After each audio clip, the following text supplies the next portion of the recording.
Well, hello class. Welcome to Unit 8. I'm going to try and be as brief as I can be.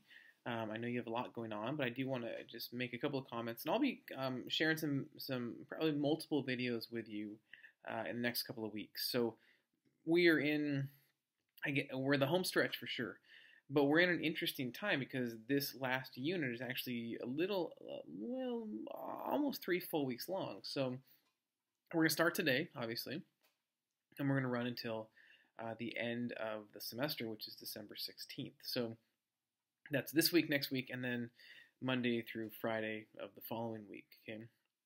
So if you look at the syllabus, this unit you've got a number of things to complete. You have your reading, so you'll look at chapter 17 from Anderson and Vanhee, chapter 12 from Liptak, and I'm going to reach for this book. I just have to say that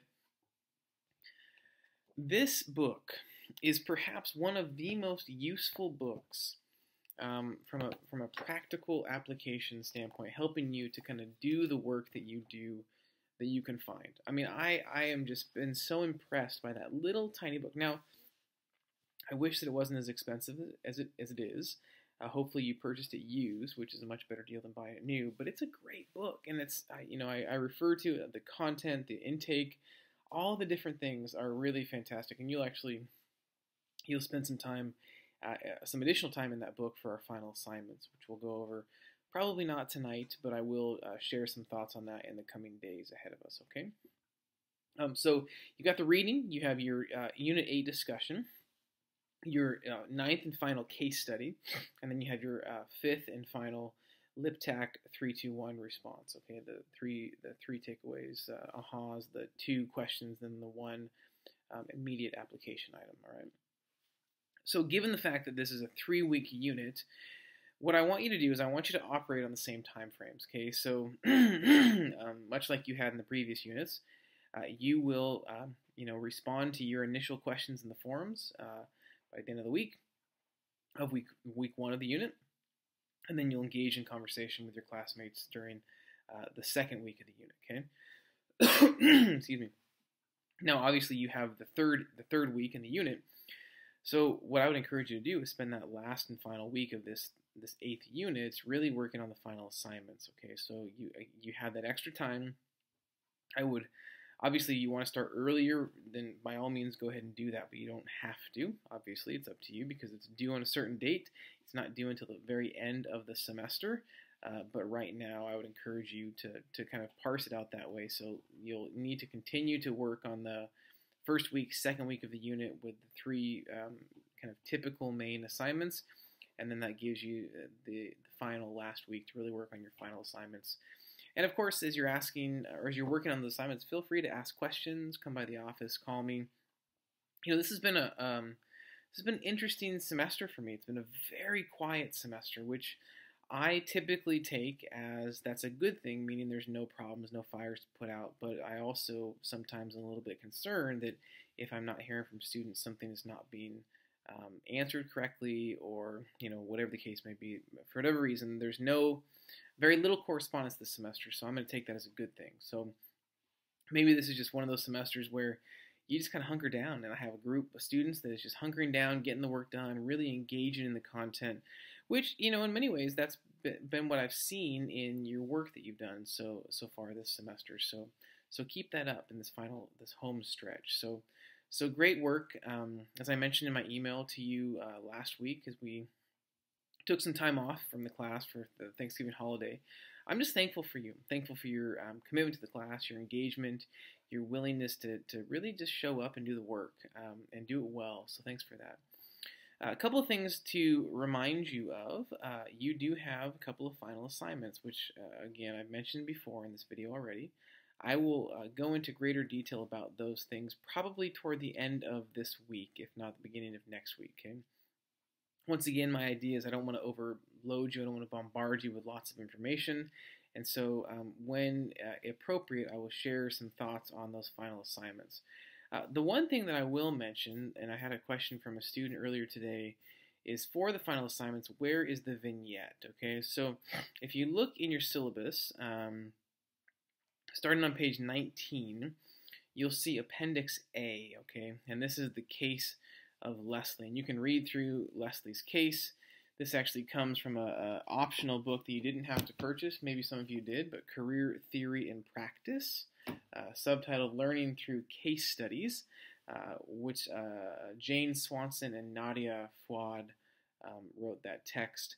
And so you'll I guess, be somewhat familiar with the content because the case studies, they have been adapted and come from this text itself, which I used to use in the class. So it's a very helpful book.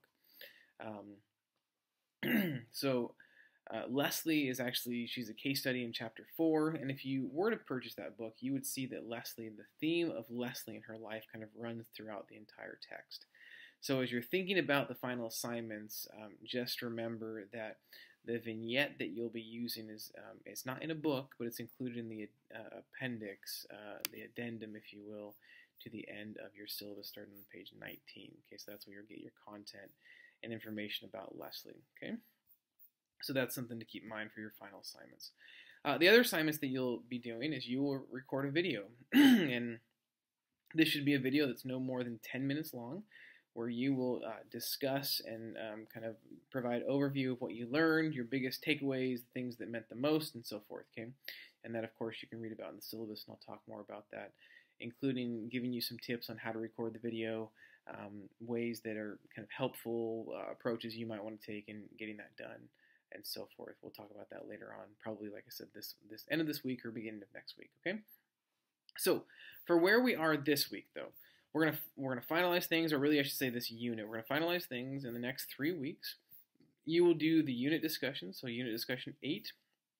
You've got some questions about ethics and research, just kind of some wrap-up content. So it's kind of a low-key week as far as content goes for the unit. You will also do case study number 9, so that's your final case study, and this is more of a vignette. So this is probably one of my favorite case studies. We'll be looking at and I think it's applicable because I think that I know that there's a lot of folks that are very much like this, especially undergraduate students at a place like Azusa Pacific University. So if you haven't done that so far, you're a career counselor in private practice. A 25-year-old client is referred by her therapist because she is very indecisive about her career. And her indecision is impeding the other aspects of her therapy. She tells you she is just waiting for God to tell her what to do. She's hesitant to take any assessment tools, but finally agrees to take an interest inventory if she can pray beforehand to discern what her interests are. And then there's some questions, of course, that correspond with that vignette. So this is a fun one because this is, as they all are, this is real life. And there's a lot of folks that, especially I would say probably this emerging adulthood, millennial type generation, that is going to take a very similar approach to what's presented in this vignette.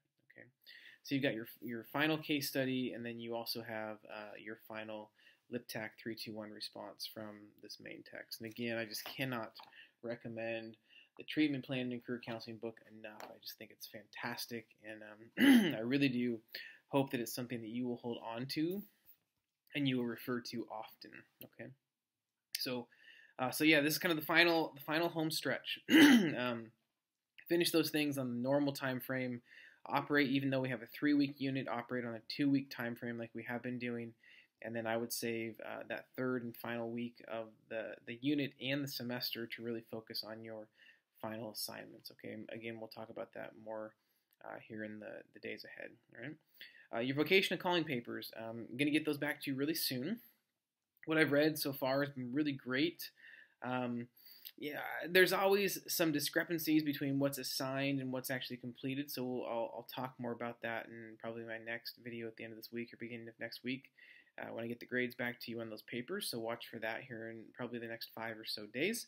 I will also update the entire semester's worth of content as far as your LipTAC 321s, your case studies, and your engagement in the threaded discussion, so that's coming this week as well, okay?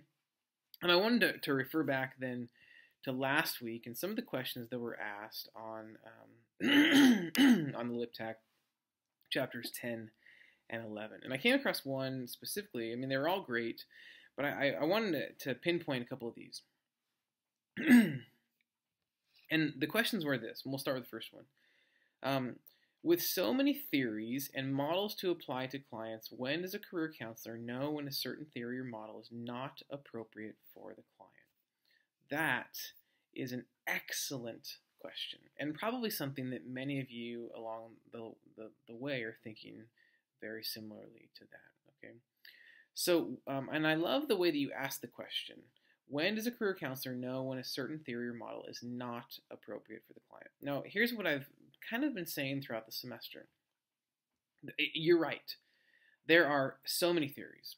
And in a way, given that this is for many of you, if not all of you, your first and only exposure to the ideas of career development, career counseling, it's a bit of a fire hose type course, right? You were given a couple of 3 books to read, you worked through all of them, and you were just kind of thrown information, and it's like blowing you off your chair because there's so much being given to you. Now, it's bite-sized, it's doable, it's manageable because of the time frame and how the class is offered, but it's a lot of information. And some of you, in fact, I would say probably all, if not most of you, or most, if not all of you, would say there's certain theories or techniques that I just don't resonate with. I don't jive with. They're not what I would really want to implement and utilize in the work. Great. Then that's perfect. That's fine. You don't have to identify with and love everything that you learn in this class. I think you need to know about it. But what I also think you need to do is I think you need to know which are the theories or techniques that work the best in your mind anyway, okay? So I think sometimes when you think about what should I be using with my clients, part of it is what are you most comfortable with? I don't think that necessarily you have to, be able to kind of walk through this litany of potential assessments and theories and techniques and say, this one wouldn't work, but you kind of just have some go-tos. Okay, so, and I think that those go-tos, for the most part, will be the things that you'll be known for.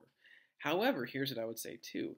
There will be times in what you usually use as your, again, in quotations, your go-tos, that they just simply will not work. And so here is when you would look at what is it that you also know about that could potentially work. If you don't use things on a regular basis, I wouldn't try and kind of put it into practice because you wouldn't do them as well as you possibly could, and it might end up actually doing more harm than good. So when do you know that certain ones are not appropriate? Well, I would say probably you can start with the ones that aren't appropriate, or the ones that you don't really think are the most useful or most beneficial to you. You don't understand them as well, and so you're not going to make use of them. Okay, I hope that's helpful. I have a couple of go-tos that I use all the time. I have a format that I use. In fact, I was just emailing with a potential client yesterday and kind of walking through my process. And I said, while I have a formal process that I follow with all of my coaching relations, my counseling relationships, I always make sure that I really kind of focus the approach that I take on the individual client.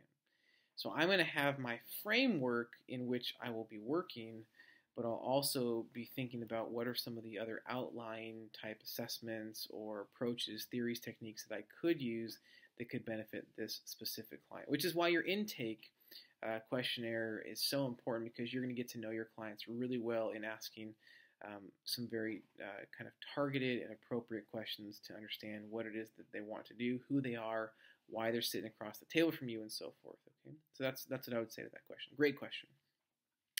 If a client struggles to engage in leisurely activity, how long might it be before a client can continue with the counseling process after attempting to increase engagement in this area?